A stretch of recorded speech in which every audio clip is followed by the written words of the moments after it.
कांग्रेस के साबका प्रधान राहुल गांधी पंजाब दौरे ते हुशियारपुर आए हुए सन। इत्थे उन्होंने लोगों को संबोधन करते हुए कहा कि पंजाब दीयां चोणां बहुत अहम हैं। राहुल गांधी ने चरणजीत चन्नी दीयां तारीफां करदिआं कहा कि चरणजीत चन्नी जी गरीब घर दे बेटे हैं। ओह डूंघाई नाल गरीबी नूं समझदे हैं अते ओह पंजाब विच किसानां गरीबां मजदूरां दी सरकार चलाउणगे। ते नाल ही इस मौके उन्हां विरोधी पार्टियां ते भी शब्दी हमले कीते। गरीबी गहराई से वो गरीबी को समझते हैं और वो सरकार चलाएंगे तो अरबपतियों की सरकार नहीं चलाएंगे। पंजाब के गरीब लोगों की, किसानों की, मजदूरों की, छोटे व्यापारियों की, स्मॉल और मीडियम बिजनेस चलाने वालों की सरकार चलाएंगे। ये पक्का है।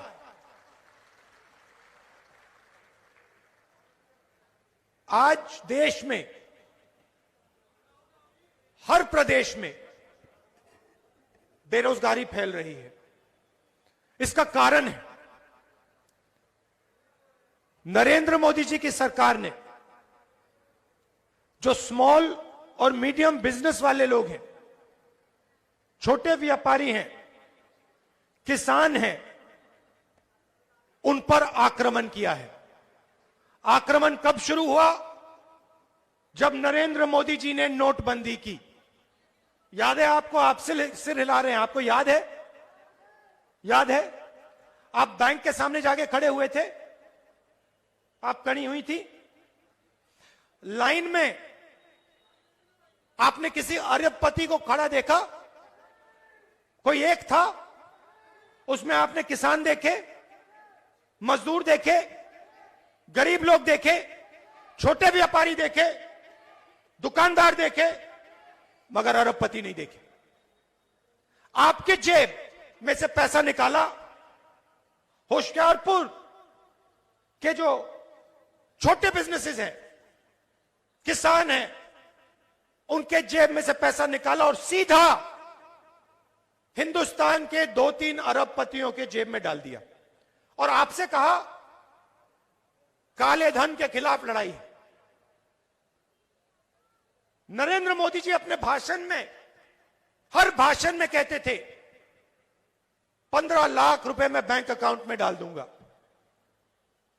डाल दिया? मिल गया किसी को? ना। कहते थे 2 करोड़ युवाओं को रोजगार दूंगा, 2 करोड़ युवाओं को रोजगार दूंगा। मिल गया? आज नरेंद्र मोदी अपने भाषण में रोजगार की बात क्यों नहीं करते? नरेंद्र मोदी जी अपने भाषण में काले धन की बात क्यों नहीं करते? पंजाब में उनकी मीटिंग है, आप उनका भाषण सुनिए। हुशियारपुर विखे रैली नूं संबोधन करते हुए नवजोत सिद्धू का कहना सी कि राहुल जी मैं तुहाडे कोलों कदी कुछ नहीं मंगिया, पर अज मंगदा हां कि जेकर कांग्रेस दी मुड़ सरकार आई तां किसी MLA दे पुत्तर नूं चेयरमैनी ना दित्ती जावे, सगों पुलिस दे डंडे खाण वाले वर्करां नूं चेयरमैन बनाया जावे। उन्हां कहा कि जेकर अजिहा नहीं होया तां ओह प्रधानगी छड्ड देणगे।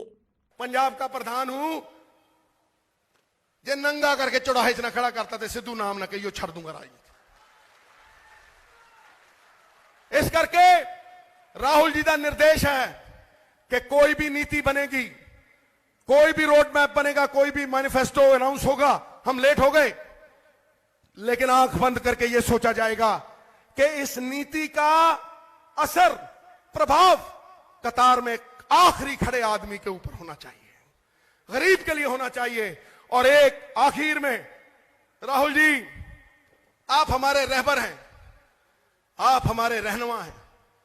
मैंने तो या अमृतसर को वचन दिए, गुरु को वचन दिए, दूसरे आपको और आपकी लाडली बहन प्रियंका जी को वचन दिए कि आखिरी सांस तक मैं नवजोत सिंह सिद्धू आपके साथ खड़ा रहूंगा। लेकिन मैंने आपसे कभी कुछ मांगा नहीं है, आज मैं मांगता हूं और पहली बार मांगता हूं। मैंने वोट भी नहीं मांगे, पहले मैंने पंजाब की विधानसभा में गुरु के लिए झोली की थी, और आज मैं भावुक होकर कहता हूं कि अगर हमारी सरकार आई, राहुल गांधी जी, और मैं प्रधान रहा, तो मुझे एक वचन दे दीजिए कि किसी एमएलए के बेटे को आप चेयरमैन ही नहीं देंगे। ये 4,500 चेयरमैनियां कांग्रेस के वर्कर को जाएंगी, कांग्रेस के वर्कर को। और जिस दिन ये हो गया, कांग्रेस के झंडे में डंडा लग जाएगा, कांग्रेस खड़ी हो जाएगी। जो वर्कर 10 साल लाठियां खाता रहा, जो वर्कर, मैं एक्स हो जाऊंगा और भी कोई एक्स हो जाएगा, जो वर्कर सदा के लिए है, आदि अनंत, कभी एक्स नहीं होने वाला, उस वर्कर को आप इज्जत और सम्मान दे दोगे तो सिद्धू की पगड़ी का रंग और गाढ़ा हो जाएगा। मैं सच के लिए लड़ता रहा हूं। ਤੇ ਉਧਰ ਸੁਨੀਲ ਜਾਖੜ ਨੇ ਕਾਂਗਰਸੀ ਆਗੂ ਰਾਹੁਲ ਗਾਂਧੀ ਦੀ ਅਗਵਾਈ ਵਿੱਚ ਲੋਕਾਂ ਨੂੰ ਸੰਬੋਧਨ ਕੀਤਾ।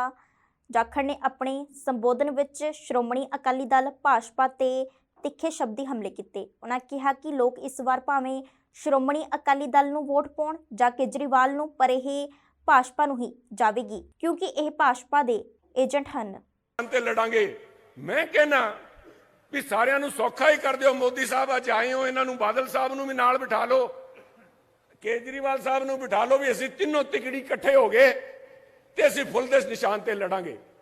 ਯਾਦ ਰੱਖਿਓ ਸਾਥੀਓ, ਇਹਨਾਂ ਨੂੰ ਦਿੱਤਾ ਵੋਟ, ਚਾਹੇ ਅਕਾਲੀਆਂ ਨੂੰ ਪਾਇਓ ਚਾਹੇ ਕਿਸੇ ਨੂੰ ਪਾਇਓ, ਵੋਟ ਸਿੱਧਾ ਬੀਜੇਪੀ ਨੂੰ ਜਾਣਾ। ਉਹ ਬੀਜੇਪੀ ਜਿਹਦੇ ਕਰਕੇ ਇਕੱਲੇ ਸਾਡੇ ਸੀਆਰਪੀ ਦੇ ਜਵਾਨ ਨਹੀਂ, 750 ਕਿਸਾਨਾਂ ਨੇ ਕੁਰਬਾਨੀਆਂ ਦਿੱਤੀਆਂ।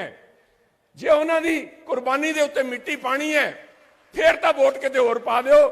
ਅਦਰਵਾਈਜ਼ ਇਹ ਰਾਹੁਲ ਗਾਂਧੀ ਬੈਠੇ ਹੈ, ਬਾਅਦ 'ਚ ਤਾਂ ਸਰਦਾਰ ਸੁਖਬੀਰ ਸਿੰਘ ਬਾਦਲ ਵੀ ਟਰੈਕਟਰ ਤੇ ਚੜ੍ਹ ਕੇ ਯਾਤਰਾ ਕਰਨ ਲੱਗੇ, ਉਹਨਾਂ ਦੇ ਘਰੋਂ ਵੀ ਟਰੈਕਟਰ ਤੇ ਚੜ੍ਹ ਗਏ, ਸਾਰੀ ਦੁਨੀਆ ਟਰੈਕਟਰ ਤੇ ਚੜ੍ਹ ਗਈ। ਪਹਿਲੀ ਯਾਤਰਾ, ਪਹਿਲੇ ਆ ਮੁੱਦਾ ਕਿਹਨੇ ਚੱਕਿਆ? ਕਾਂਗਰਸ ਨੇ ਚੱਕਿਆ। ਪਹਿਲਾ ਮੁੱਦਾ ਕਿਹਨੇ ਚੱਕਿਆ? ਰਾਹੁਲ ਗਾਂਧੀ ਨੇ ਚੱਕਿਆ। ਜਦੋਂ ਲਖੀਮਪੁਰ ਖੇੜੀ ਦੇ ਅੰਦਰ ਉਹ ਇੱਕ home minister of India, minister of state for home, ਉਹਦੇ ਬੇਟੇ ਨੇ ਪੰਜਾਬ ਦੇ ਕਿਸਾਨ ਰਗੜ ਤੇ ਜੀਪ ਦੇ ਹੇਠਾਂ ਡੰਡੇ ਕਿਹਨੇ ਖਾਦੇ? ਰਾਹੁਲ ਗਾਂਧੀ ਤੇ ਪ੍ਰਿਯੰਕਾ ਗਾਂਧੀ ਨੇ 3 ਦਿਨ ਹਿਰਾਸਤ 'ਚ ਰੱਖਿਆ। 3 ਦਿਨ ਪ੍ਰਿਯੰਕਾ ਗਾਂਧੀ ਨੂੰ, ਸਾਡੀ ਬੇਟੀ, ਸਾਡੀ ਧੀ, ਹਰੇਕ ਦੀ ਬੱਚੀਆਂ, ਉਹਦੀ ਇੱਜ਼ਤ ਸਾਰਿਆਂ ਦੇ ਬਰਾਬਰ ਹੁੰਦੀ ਹੈ। ਪੰਜਾਬ ਵਿਧਾਨ ਸਭਾ ਚੋਣਾਂ 2022 ਨੂੰ ਲੈ ਕੇ ਸਿਆਸੀ ਮਾਹੌਲ ਪੂਰੀ ਤਰ੍ਹਾਂ ਭਖਿਆ ਹੋਇਆ ਹੈ। 20 ਫਰਵਰੀ ਨੂੰ ਪੰਜਾਬ ਵਿੱਚ ਵੋਟਾਂ ਪੈਣਗੀਆਂ। ਇਸ ਦਰਮਿਆਨ ਪ੍ਰਧਾਨ ਮੰਤਰੀ ਨਰਿੰਦਰ ਮੋਦੀ ਪੰਜਾਬ ਸੂਬੇ ਦੇ ਜ਼ਿਲ੍ਹਾ ਜਲੰਧਰ ਵਿਖੇ ਪਹੁੰਚੇ ਹੋਏ ਸਨ ਤੇ ਇਸ ਮੌਕੇ ਤੇ ਪੰਜਾਬ ਪੁਲਿਸ ਦੇ ਕਈ ਵੱਡੇ ਅਧਿਕਾਰੀ ਵੀ ਭਾਰੀ ਪੁਲਿਸ ਫੋਰਸ ਸਮੇਤ ਸ਼ਹਿਰ ਵਿੱਚ ਮੌਜੂਦ ਸਨ। मैं सभी गुरुओं को प्रणाम करते हुए जालंधर की धरती से शक्तिपीठ देवी तालाब की देवी माता त्रिपुर मालिनी को श्रद्धापूर्वक नमन करता हूं। आज मेरी इच्छा थी कि इस कार्यक्रम के बाद देवी जी के चरणों में जाकर के नमन करूं, देवी जी का आशीर्वाद लूं, लेकिन यहां के प्रशासन ने, यहां की पुलिस ने हाथ ऊपर कर दिया। उन्होंने कहा हम व्यवस्था नहीं कर पाएंगे, आप हेलीकॉप्टर से ही चले जाइए। अब ये हाल है सरकार का यहां। लेकिन मैं मां के पास दोबारा जरूर आऊंगा, मां के चरणों में सर झुका के रहूंगा। मैं बाबा बंदा सिंह बहादुर, महाराजा रणजीत सिंह, लाला लाजपत राय, वीर शहीद भगत सिंह जी, शहीद उधम सिंह जी और दुआबदा गांधी पंडित मूलराज शर्मा जी के चरणों में श्रद्धांजलि अर्पित करता हूं। आज जम्मू कश्मीर के पुलवामा में हुए आतंकी हमले की हमारे वीर शहीदों की 3री बरसी है। मैं पंजाब की धरती से भारत मां के वीर शहीदों के चरणों में श्रद्धापूर्वक सर झुकाता हूं। ਤੇ ਉਧਰ ਮੋਹਾਲੀ ਵਿੱਚ ਗੁਰਨਾਮ ਸਿੰਘ ਚੜੂਣੀ ਦੇ ਦਫ਼ਤਰ ਤੇ ਕੁਝ ਲੋਕਾਂ ਵੱਲੋਂ ਹਮਲਾ ਕੀਤੇ ਜਾਣ ਦੀ ਖਬਰ ਸਾਹਮਣੇ ਆ ਰਹੀ ਹੈ। ਜਾਣਕਾਰੀ ਅਨੁਸਾਰ ਗੁਰਨਾਮ ਚੜੂਣੀ ਦੇ ਦਫ਼ਤਰ ਤੇ ਹਮਲਾ ਹੋਇਆ ਹੈ, ਜਿਸ ਕਾਰਨ ਉੱਥੇ ਮੌਜੂਦ ਨੌਜਵਾਨ ਜ਼ਖਮੀ ਹੋ ਗਏ ਤੇ ਜ਼ਖਮੀ ਨੌਜਵਾਨਾਂ ਨੂੰ ਹਸਪਤਾਲ ਦਾਖਲ ਕਰਵਾਇਆ ਗਿਆ ਹੈ। ਦੱਸ ਦਈਏ ਕਿ ਜਦੋਂ ਦਫ਼ਤਰ ਤੇ ਹਮਲਾ ਹੋਇਆ ਉਸ ਸਮੇਂ ਗੁਰਨਾਮ ਚੜੂਣੀ ਉੱਥੇ ਮੌਜੂਦ नहीं सी। साथियों नमस्कार। साथियों, जैसा कि आप सब जानते हो कि सरदार गुरनाम सिंह चड़ूनी जी ने पंजाब के अंदर एक पार्टी बनाया था, सुख संघर्ष पार्टी। उसका ऑफिस जो है प्रधान जी ने सेक्टर 97 50 डी नंबर कोठी, यहाँ पे उसका office, main office, head office खोला था। तो आज करीब 12-12:15 बजे 4 अज्ञात व्यक्ति पीछे की दीवार फांद के और जो रसोई का दरवाजा है उसका शीशा तोड़ के और अंदर घुस गए। जब वो शीशा उन्होंने तोड़ा तो इस यहाँ पे ये गौरव और ये लड़का जो यहाँ पे खाना बनाता है, ये दोनों यहाँ पे थे। ये यहाँ पे उस टाइम सो रहे थे। तो जब इन्होंने खड़का आवाज सुनी शीशा टूटने की, तो ये लड़का उठ के गया। इस लड़के ने जब दरवाजा खोला रसोई का, तो यहाँ वो 4 व्यक्ति खड़े थे। उन 4 व्यक्तियों ने इसके माथे पे जो वो पिस्टल ले रहे थे हाथ में, उस पिस्टल का से यहाँ पे बट के साथ यहाँ पे वार किया, इसको नीचे भी घसीटा। तो इसको काफी चोटें आई है, एक बाजू पे चोट आई है, यहाँ पे चोट आई है। इसको जो है उसमें कांच में इसको घसीटा है, ये दिखा दे एक बार, यहाँ भी चोट आई है और पीछे भी इसको कमरे में भी चोट आई है। तो वो व्यक्ति जो थे उन्होंने आके इसको पकड़ा। ये इसे बोलने लगे कि गुरनाम सिंह चड़ूनी कहाँ पे है, उसका लड़का कहाँ पे है, हम उन्हें राजनीति सिखाने आए हैं, हम उनको राजनीति सिखाएंगे, उनको गोली मारेंगे, ऐसे ऐसे करके इसके साथ इसको धमकियां भी दी। तो ये बड़ी मुश्किल से अपनी जान बचा के भागा। जब ये यहाँ से भागा तो ऊपर बाहर की तरफ गया गार्ड को बुलाने के लिए। इतनी देर में ये गार्ड तक पहुंच पाया। गार्ड कम से कम 300-400 मीटर की दूरी पे था। तो उन जो 4 अज्ञात व्यक्ति थे, उन 4 अज्ञात व्यक्तियों ने यहाँ पे हर कमरे की तलाशी ली, ऊपर भी जाके हर कमरे की तलाशी दी। ऊपर सभी लाइटें बंद थी। जब ये दोबारा आए तो लाइटें उस टाइम ऑन हो गई थी। उसके बाद छत पे भी वो जाके आए। तो उन्होंने गुरनाम सिंह चड़ूनी जी को और मेरे को पूरा यहाँ पे खोजबीन की, लेकिन उन्हें हम मिले नहीं, क्योंकि डैडी ने यहाँ पे आना था। तो उनको अचानक से कोई फोन कॉल आ गया, उनको जाना पड़ गया हरियाणा के अंदर। और हम भी गुरदासपुर की साइड और इस साइड अजनाला की तरफ आज गए हुए थे। हम भी होटल में रात को रुके हुए थे कि कल को जो पलाथर वाली सीट है, दाखा वाली सीट है, यहाँ से एक बार वेरिफिकेशन करते हुए जाएंगे कि यहाँ पे क्या हालात है। तो हम होटल में सोए हुए थे। 12:18 पे कुछ इसका फोन आया। तो हम उसी टाइम वहां से हम लोग चल पड़े। ਸ਼੍ਰੋਮਣੀ ਅਕਾਲੀ ਦਲ ਦੇ ਪ੍ਰਧਾਨ ਸੁਖਬੀਰ ਸਿੰਘ ਬਾਦਲ ਨੇ ਵੱਡਾ ਦਾਅਵਾ ਕਰਦੇ ਹੋਏ ਕਿਹਾ ਕਿ ਇਸ ਵਾਰ ਵਿਧਾਨ ਸਭਾ ਦੀਆਂ ਚੋਣਾਂ ਵਿੱਚ ਅਕਾਲੀ ਦਲ ਅਤੇ ਬਸਪਾ ਗੱਠਜੋੜ ਦੀ ਸਰਕਾਰ ਬਣੇਗੀ। ਆਪਣੇ ਸੰਬੋਧਨ ਵਿੱਚ ਜਿੱਥੇ ਸੁਖਬੀਰ ਸਿੰਘ ਬਾਦਲ ਨੇ ਕਾਂਗਰਸ ਤੇ ਵੱਡੇ ਸ਼ਬਦੀ ਹਮਲੇ ਕੀਤੇ, ਉੱਥੇ ਹੀ ਆਮ ਆਦਮੀ ਪਾਰਟੀ ਤੇ ਵੀ ਨਿਸ਼ਾਨੇ ਸਾਧੇ। ਅਰਵਿੰਦ ਕੇਜਰੀਵਾਲ ਤੇ ਨਿਸ਼ਾਨਾ ਸਾਧਦੇ ਹੋਏ ਸੁਖਬੀਰ ਸਿੰਘ ਬਾਦਲ ਨੇ ਕਿਹਾ ਕਿ ਅਰਵਿੰਦ ਕੇਜਰੀਵਾਲ ਪੰਜਾਬ ਦਾ ਮੁੱਖ ਮੰਤਰੀ ਬਣਨਾ ਚਾਹੁੰਦਾ ਹੈ, ਪਰ ਆਪ ਪਾਰਟੀ ਨੂੰ ਮਾਝਾ ਅਤੇ ਦੁਆਬਾ ਵਿੱਚ ਇੱਕ ਵੀ ਸੀਟ ਨਹੀਂ ਮਿਲੇਗੀ। मैं पंजाब की जनता तो पूछना चाहना किनू बनाओ दोनों चो, उन्हें की करना, फिर टेलीफोन नंबर देना सुनो, कहूगा टेलीफोन से मैनू गल करो। शाम तक कहूगा मेरे को 50 लाख टेलीफोन आ गए है, ते कहंदे यार 99% कहंदे यार भगवंत तां शराबी है, केजरीवाल नू बनाओ चीफ मिनिस्टर। वो बेचारा ओदी स्टेज ते फिर तो चुटकले सौन ते रह जूगा। बनना चाहता केजरीवाल आप।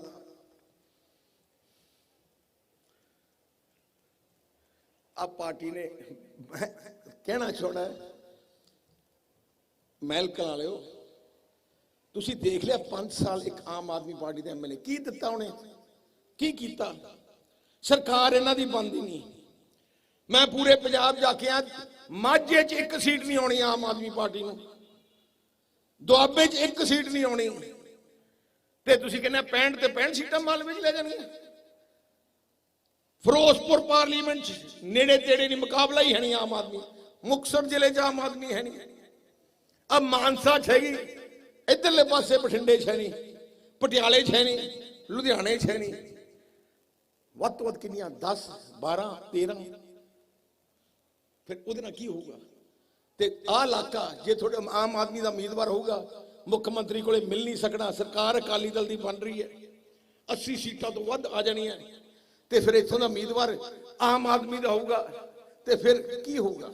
ਉਹਨੇ ਆਉਣਾ ਹੀ ਨਹੀਂ, ਤੁਸੀਂ ਸਾਰੇ ਪਿਛੜ ਜਾਣਾ ਹੈ, ਉਹਨੇ ਬੁਲਾਉਣਾ ਹੀ ਨਹੀਂ। ਇਸ ਕਰਕੇ ਆਪਾਂ ਬਹੁਤ ਪਹਿਲੇ ਵੀ ਦੇਖਿਆ, ਆਪਾਂ ਆਪਣੀ ਸਰਕਾਰ ਬਣਾਈ, ਪੰਜਾਬ ਦੀ ਸੋਚਣ ਵਾਲੀ, ਪੰਜਾਬੀਆਂ ਦੀ ਰਹਿਣ ਵਾਲੀ, ਜਿਉਣ ਮਰਨ ਵਾਲੀ।